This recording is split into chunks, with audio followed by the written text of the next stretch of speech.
અત્યારે જે photo viral થઈ રહ્યો છે, જે જબલપુરમાં એક ક્રૂઝ પાણીમાં ડૂબતા, જેના અંદર એક એવો ફોટો આપણા સામે આવે છે જેમાં માં એના દીકરાને 8 થી 9 કલાક સુધી પાણીમાં લડતા એકદમ જકડીને એમના દીકરાને બચાવે છે.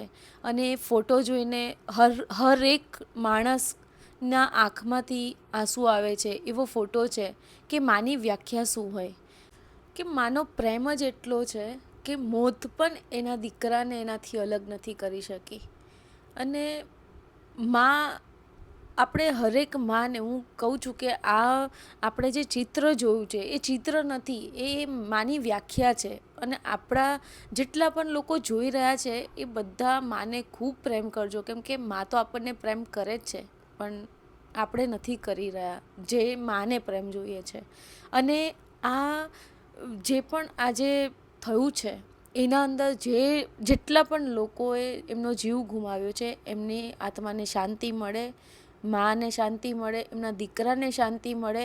અને બધાને એક આનાથી મેસેજ પહોંચાડવા માગું છું કે જે રીતે આપણે ફોટો જોયો છે એ જ રીતે આપણે આપણી માને, આપણા પપ્પાને, બધાને પ્રેમ કરીએ.